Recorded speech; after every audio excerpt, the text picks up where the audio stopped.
ಕಡಿಮೆ ಇದ್ದರೆ ನಾವು ಹೇಳ್ತೀವಿ ಏನಿಲ್ಲ ನೀವು ಡಾಕ್ಟರ್ನ ಕನ್ಸಲ್ಟ್ ಮಾಡಿ ಅಂತ. 7 ಬಿಲೋ ಇದ್ದರೆ ನಾವು ಡಾಕ್ಟರ್ನ ಕನ್ಸಲ್ಟ್ ಮಾಡಿ ಹೇಳ್ತೀವಿ ಸರ್. 7 ಅಬೋ ಇದ್ದರೆ ನಾವು ಟ್ಯಾಬ್ಲೆಟ್ಸ್ ಕೊಡ್ತೀವಿ, 3 ಮಂತ್ಸಿಗೆ ಕೊಡ್ತೀವಿ. ಸಪೋಸ್ 7, 8, 9 ಇದ್ದರೆ 3 ಮಂತ್ಸಿಗೆ ಕೊಡ್ತೀವಿ, ಇಲ್ಲ 9 to 11 ಇದ್ದರೆ 2 ಮಂತ್ಸಿಗೆ ಕೊಡ್ತೀವಿ. ಅದು ದಿನಾಡಿ ಒಂದು 100 ದಿನ ತಗೋಬೇಕಾಗ್ತದೆ.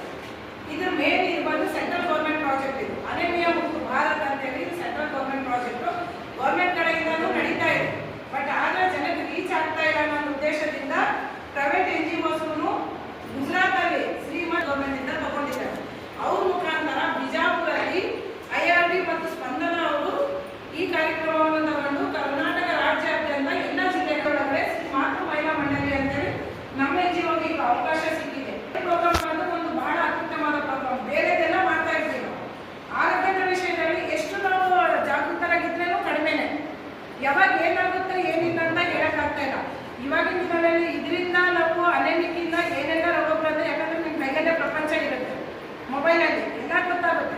ಒಂದ್ಸಲ ನೀವು ಏನೇನೋ ನೋಡ್ತೀವಿ, ಒಂದ್ಸಲ ಇದ್ರ ಬಗ್ಗೆ ನೀವು ಗಮನ ಹರಿಸ್ಬೇಕಂತೇಳಿ ನಾನು ಹೇಳಕ್ಕೆ ಇಷ್ಟಪಡ್ತೀನಿ.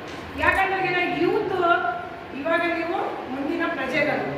ಎಷ್ಟು ಜಾಗೃತರಾಗಿದ್ರೇನು ನಿಮ್ಮ ಹೆಲ್ತ್ ನಾವು ಏನಾದರೂ ಸಂಪಾದನೆ ಮಾಡ್ಬೋದು, ಆರೋಗ್ಯ ಸಂಪಾದನೆ ಮಾಡೋಕ್ಕಾಗಲ್ಲ.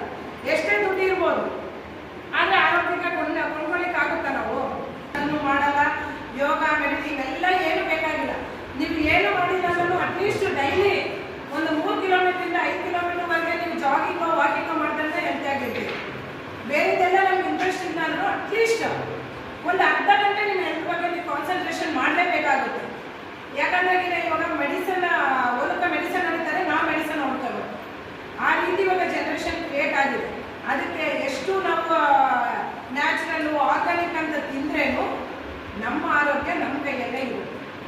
ಅದು ನಿಮ್ಮ ಹೆಲ್ತ್